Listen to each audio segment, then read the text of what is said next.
Alright, hey guys, EpicLuca here, finally putting a close to the 25th anniversary gaming project.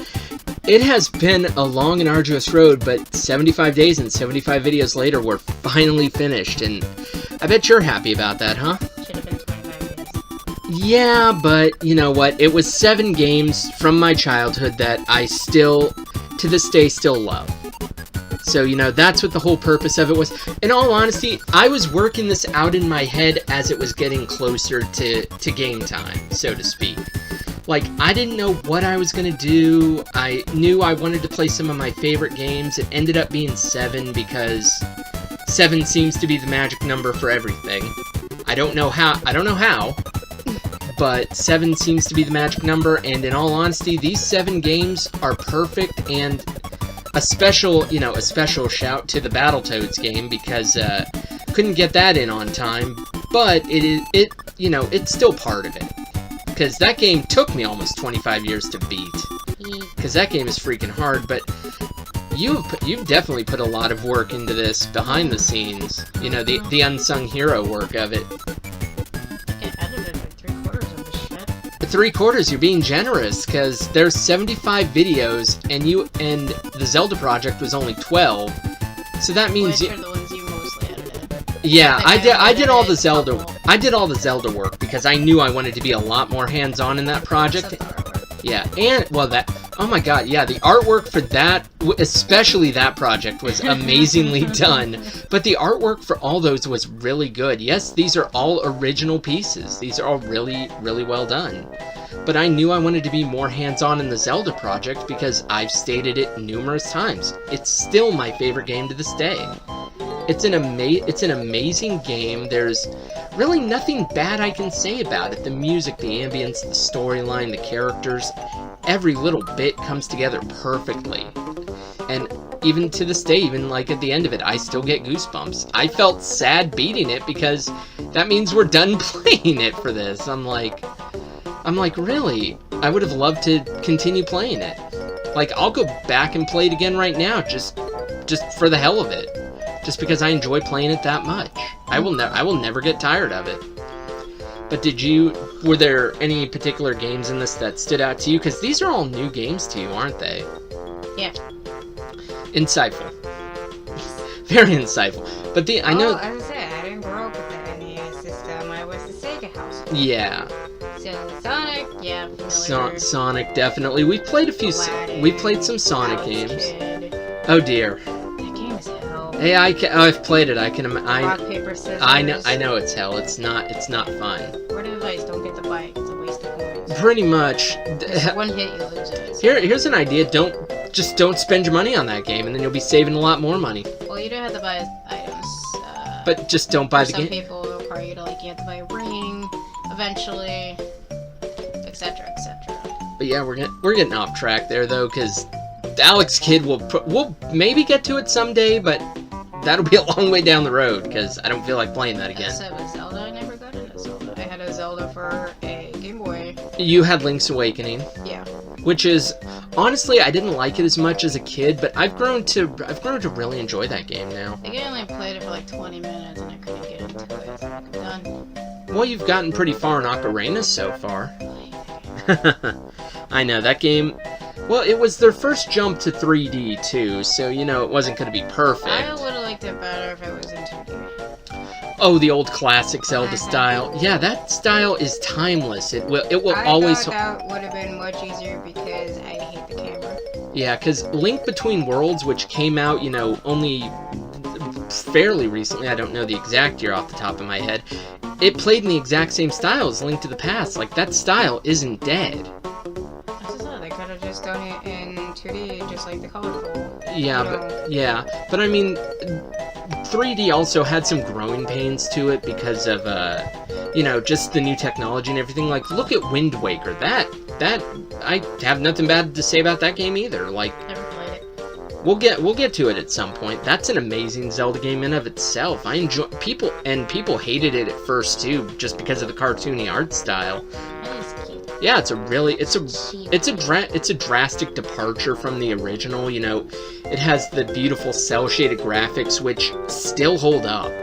if graphics can still hold up to this day on something, that's saying something, because Ocarina's not so much, but Link to the Past in their cartoony art style, it holds up beautifully. Oh, Ocarina's not a bad game. I just No, fucking hate the camera. No, it's an amazing game. Just they have The camera is it's my personal nightmare. they had some growing pains to get through Especially in to the 3D. fucking shadow bot. I don't know how the hell you're supposed to target. Yeah, that. Because if you do the auto target, even if you stun both hands and you're supposed to target on eye, for some reason it likes to fixate on the fucking hands again. Yeah. I hate that. But I mean, you've gotten to see, you know, a lot of games here for the first time though, which is saying something, because these are some of the most popular games ever made, and I know you're a big fan of Kirby stuff. Kirby. I know you're a big fan of that, which is why I definitely threw in Kirby Superstar, not only because of that, but because it's, I would say, probably my second favorite Kirby game, I want to say. That was adorable. Behind Kirby's Adventure, of course. That is still my favorite Kirby game right there. But Kirby Superstar, you know, it's even the graphics on that were amazing. Kirby games, at least in the old generation, hold up pretty much flawlessly. Remember the Kirby catchphrase? Which one? Super tough pink puff. Oh dear. Yeah. I never heard that, in all honesty. Super tough pink. And I've been playing Kirby games almost as long as I've been playing video games. Because I think I picked up Kirby's Adventure in like '93, like a year after I had started doing this. But yeah, and it's funny though, it's Kirby's 25th anniversary of being a game character too, that's an amazing coincidence. Because I researched nothing going into this, and you know, it's just an amazing coincidence. And then we have, you know, like Mario RPG gets kind of a lot of flack from people because I guess of the storyline. I don't know. Maybe the graphics are really nice for it. It looks really good for a Super Nintendo game. That's fine. Story kind of generic but funny. It's a villain invading the world. You know, It's funny, but it has some awesome parts to it though. competitiveness of an RPG. Yeah, the level grinding can be a bit tedious. I mean, it did have some really good high points though, like with the wedding cake, which is still that's my favorite part of the game. So some moments are funny. Fighting the living wedding cake and all that, and then The boost one it. that I don't really like it for is the lack of variety of monsters. Yeah, Almost the that's same true. people. Just look at me, I'm a different color. I'm That's from true. red to blue. I'm They a had enemy. like 3 different variants of colors on some enemies. I it's think like- they had like 3 different types of Koopas. Yeah, they had like regular Koopas in different colors, and they had the fat Koopas. But they had some intriguing bosses though. Like the fight with Birdo is completely unexpected, which it's nice that Birdo actually gets put in a game. That, the wedding cake, which is, like I was just saying, that's an amazing fight, and Booster eats the whole damn thing in one gulp. Like, Yeah, what the? Bowyer. Bowyer, well, he was okay. He was just psychotic. He was funny. Just fucking shooting arrows at people. He was funny. And then Mario gets a side job working at the hotel. Because why wouldn't he? And then the final boss, Smithy, to me looked more like a fucking judge. Like he should be in court. He's a blacksmith. He's a judge. Which is funny though. He's the final boss, and yet he's sitting back making everything. It's like, shouldn't you be leaving that to the other troops? He looks like Judge Man from Yu-Gi-Oh! Fucking judge. He's a judge. He's a judge who should be in court. But no, he's kind of a lackluster final villain. Like they should have had Culex maybe be the final boss, because that's an unexpected tie-in to Final Fantasy, which Square Enix That's did. what I thought. Square Enix did help make this game, so that's kind of why we got the tie-in. I would assume it's a really good one too. He was longer than the Smithy fight. Yeah, I mean, he was the only reason he was longer is because he had so many people helping him too. He had all 4 of the elemental crystals in battle, so that's kind of what made it a challenge. It's like, once you get rid of them, he's nothing. He's really easy, especially if you take the lazy shell in, put it on Princess Peach. It's impossible to get a game over.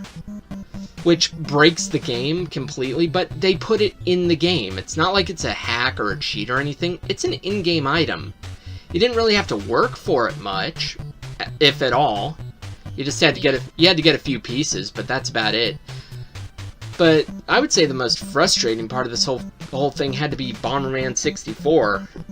Yeah. That was funny. Yeah, it's like, oh, Luca, let's play Bomberman 64. Yeah, that was a great idea I gave myself. And then come to realize three-quarters of the way into the project, the game pissed me off. More than once. Yeah, more than one. Once we got to Rainbow Palace, that's kind of when the problems started. Oh no, you had problems with the fishy boss.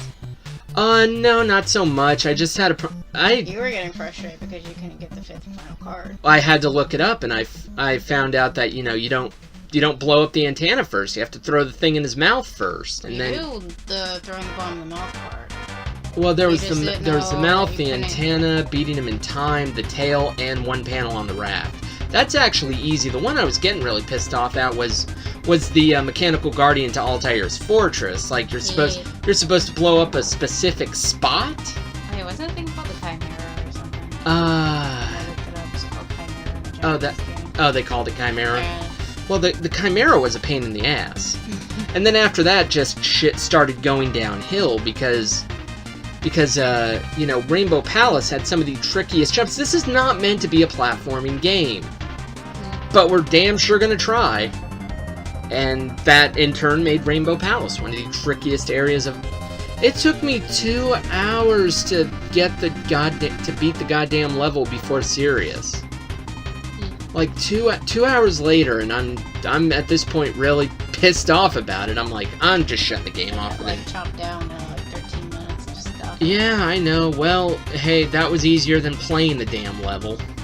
Because I was there for at least you knew when you were going to be done. I had no idea. I'm like getting pissed off every step of the way. At least you can leave the room and come back to reset everything. You don't have to kill yourself. No, it's a good thing that you don't have to kill yourself every time.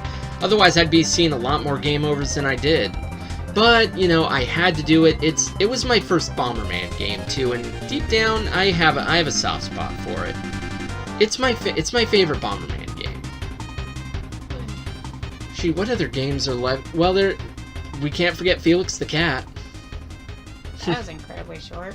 Yeah, well, it's an NES game. It's your standard side-scroller. Nothing too special. It's, it's the run-of-the-mill, but it's a good game. It's a good, solid game. Like, there's nothing... The controls are fine. The character animation is pretty good. The graphics are fairly decent. It holds up. It's another one of those games... Well, it doesn't. The dude kidnaps your girlfriend to, he wants your magic bag that has all this incredible power to it, and he's gonna kidnap your girlfriend. Yeah, the way she looks and the way she's being captive, she's like, very sarcastic. Oh no, save me! I don't care. Yeah. She's like checking. Are you comfortable? Would you like an orange Julius? That's pretty much like she's been here before. It's a thing that happens on a daily basis with her. She's got a manicure in an hour. It's like Princess Peach who constantly gets kidnapped. It's like, can we hurry this up? I got somewhere to be. Oh yeah, and Banjo-Kazooie, we definitely can't forget that. That was the second game on this whole playlist, and I knew I had to do that one because that game's not going to piss me off as bad as some of the other ones. And it's, once again, a fairly short game. I think it only took me like 5 hours, I want to say. Yeah. But no, I played Banjo-Kazooie practically to death, and again, it's my favorite game in the series. Banjo-Tooie is better, but Banjo-Kazooie is my favorite, if that makes sense. Banjo-Tooie overall is a great improvement. And then we fucked it up with Nuts and Bolts, which maybe one day I'll torture myself with it. I mean, we've been trying to avoid bad games for the most part, and I think... Banjo-Kazooie is up for a remake as well as Spiral. That wasn't the... Are they going to do a remake of it? I don't know if it was... It's probably Activision and a bunch of other companies like Sega listed They did a survey poll of what's the top 20 games you would like to see a remake of, and then out of that list, they broke down the top 10. I think Spiral was number 6, and Banjo-Kazooie was on that rumors too. Oh, so they did. Of possible future remakes. Because after they did the Insane Trilogy with Crash and it went over successful, people liked it. Yeah, I mean, They were wondering if they could make other old franchises the same way they did as the Insane Trilogy, while giving graphic polish from the old graphics to new graphics, but then adding the bonus difficulty, like the Stormy Descent level. That was a bonus on there. yeah. Well, they've been doing a lot of remakes, so in all honesty, like you could do Banjo-Kazooie and Banjo-Tooie in like a double pack remake. That would actually work pretty good. Maybe throw in Grunty's Revenge. Why not? They'll probably throw in if it does get an initial one, probably throw in another bonus. Like that would be fun. That would be fun to play a remake with some, enhanced graphics to it. That would be That'd be really cool.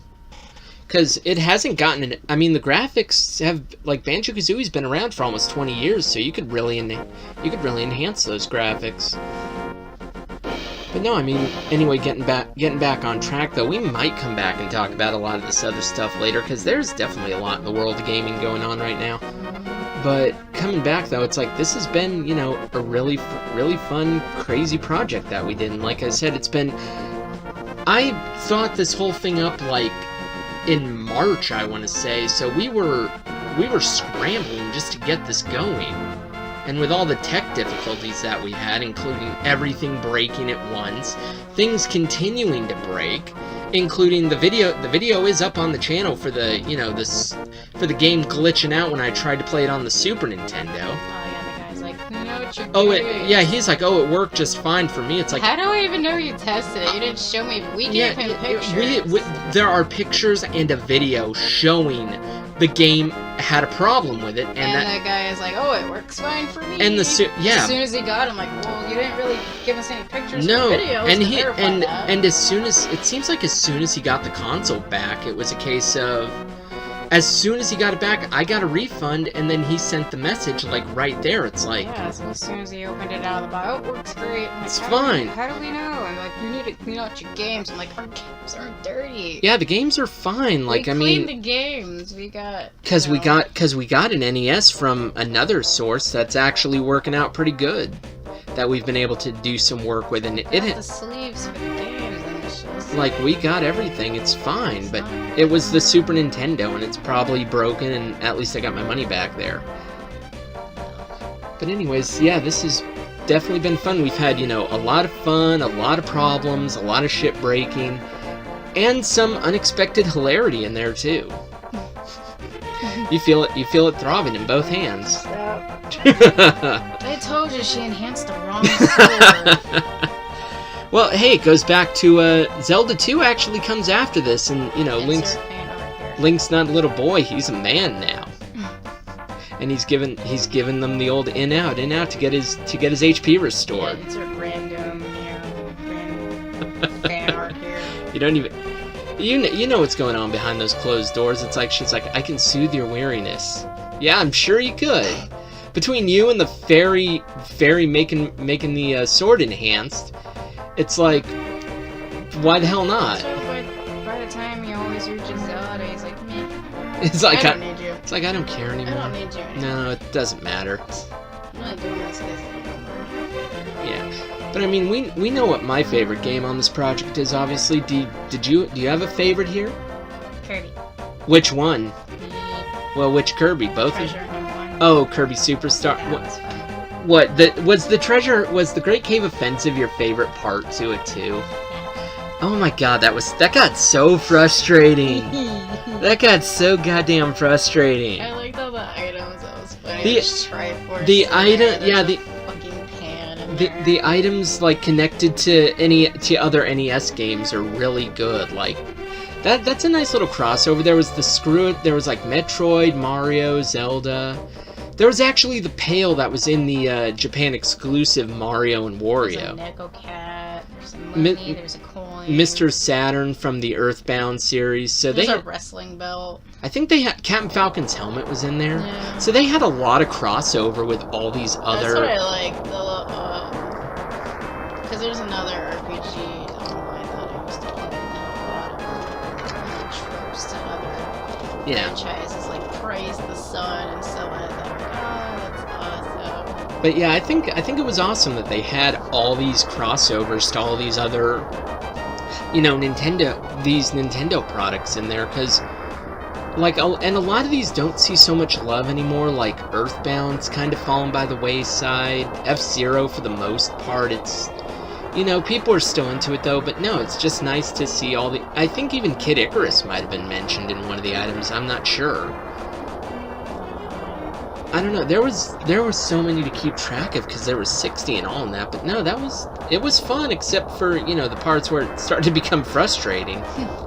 I mean, I enjoyed it though, and I enjoyed the fact that we were able to actually get 100% Kirby Superstar. That's the first. I didn't like the Dynablade one because Kirby. I don't get the whole plot of that. She attacks Kirby, and then she flies off, and then Kirby steals her chicks, punches a tree to feed the chicks acorns. Well, he's feeding them the apples from Wispy Woods. And then they grow up, and then Kirby teaches them to fly. Well, and because then Dynablade comes back, and he's like, well, "Thank you for raising my kids for me." Because Dynablade was attacking the town to steal the crops for her kids, so Kirby. Was that the plot? That is the plot. Where did you read that from? I've read that on the interwebs somewhere. Because like, in the game, it doesn't tell you. No, not in the old Kirby Superstar. Like in the remake Kirby Superstar Ultra, they actually have some more cutscenes explaining more of the story to it. Yeah, because it's like when you're watching that for the first time, you're like, why did Kirby kidnap her kids? You thought she was gonna kill her kids? Or she's attacking Kirby because Kirby wants to kidnap the chicks. Then it goes to like a half-second cutscene where you think Kirby's gonna swallow the fucking baby chicks. Well, Kirby's trying to save Dreamland from the attack of Dynablade, so. And I mean, she comes back later on and helps you out in Meta Knight's Revenge for your troubles, so you find she's not bad, she's just, you know, she was just trying to take care of her kids, which, understandable. I mean, she went about it in a psychotic manner, but she was just trying to take care of her kids. Still terrible. And there really wasn't much else in the way that stood out. I mean, Kirby's adventure, you know, standard, straightforward. You fight King Dedede, and he's never really the main focus. No, he's just kind of there. But either way, I mean, 7 games, 25 years. It's been a blast doing this, and I'm sure you had fun being introduced to all these new games. Because I picked 7 of the best ones. People would argue. If I would have had an NES, I probably would have had Link to the Past, and probably would have. Well, that was on Super Nintendo. Yeah. But you would have had Kirby on NES for sure. Yeah. I don't even know how the hell I got a hold of that one, because I was like, shoot, I was like 6 when I got that. And we back rented an NES from the video store. And that the only game we ever had for it was the Mario and the Duck Hunt combo. But yeah, that was a thing, wasn't it? So my brother had the shooter, the blaster gun. But renting consoles was a thing back then. Nobody believes me when I tell them this, but it's a thing, because I forget, either his 5th or 6th birthday, we got the Sega. Yeah, Sega Genesis. We'll definitely show Sega some more love here. I mean, it's a mere coincidence that these 7 games happen to all be NES titles starting off. But that was just a coincidence. These just happen to be 7 of my favorite games that I can always come back to. Yeah. Because I think I've beaten Mario RPG like 3 times in the last 4 years, so I can really come back to it. The level grinding again, pain in the ass, but anyways, like I was saying, those 7 games, 25 years, frustration, happiness, fun, every emotion was thrown into this, and it's been a blast. And I know you had fun seeing them and playing a little bit too. And I especially had a ton of fun playing this. I hope all of them, you know, had fun, as much fun watching this as I did doing this. Even though that's going to be pretty hard to do. Well, I had a blast doing it. I enjoyed this. I didn't want it to end, but, you know, alas, all good things must come to an end. Yeah, we're definitely gonna. Oh yeah, that's one thing we can. That's one thing we can get into, like, the future of the channel a little bit here. We're gonna slow it down some. not do videos every single day. In fact, we might take a break from these big projects for a little bit, just maybe do one for 12 Days of Christmas. Yeah, oh, definitely. Well, we'll get into that when we get there, but we're probably gonna take a break from the big projects for now, to just let us reset, recharge our batteries on this. The weekly show will still go, obviously, but big Let's Play projects, they're gonna be, they're gonna slow down a little bit. Doesn't mean they're gonna stop, they're just not gonna be as frequent, because this project I knew I wanted to do a video every single day. And we did it for 75 days. We managed to pump this out. And it's been fun, so who knows what the the immediate future will hold, but we'll still be producing great content, and hopefully we still have a great audience here to watch it. But anyways, thank you to all the fans who have been watching this. For anyone who subscribed, watched a video, checked out the Twitter, the Facebook, anything in passing, just if you guys have just come across us in general, thank you for that. I want to thank you for all the work you've put into this, because you've put a ton of work into it. A whole lot of coffee. A whole lot of frustration. I know, it's been. You come home like, why are you so grumpy? Well, why are you grumpy? I've been editing for 5 hours. Of course I'm grumpy. Of course, I know it definitely takes its toll, because I saw, like, the Zelda. Yeah, when you were doing the Zelda, you know how monotonous. Well, the Zelda project wasn't as bad because I started to get it down like that. I was pretty much getting those videos down to 20 minutes a pop for editing. Like, I was rolling those I out. got lucky on Mario RPG because I had already edited those and rendered out the videos. Fortunately so enough. What we had to do was just put the artwork up in there, that banner. Yeah. Well, you still had. I still saved my work. You still had to edit the video though, and that was the longest project of this whole thing. But anyways, though, like I said, guys, thank you to everyone who's come across us, watched us, subscribed, all those great things. Thank you for all your work on this. And until next time, guys. Until then, as always, thank you for watching.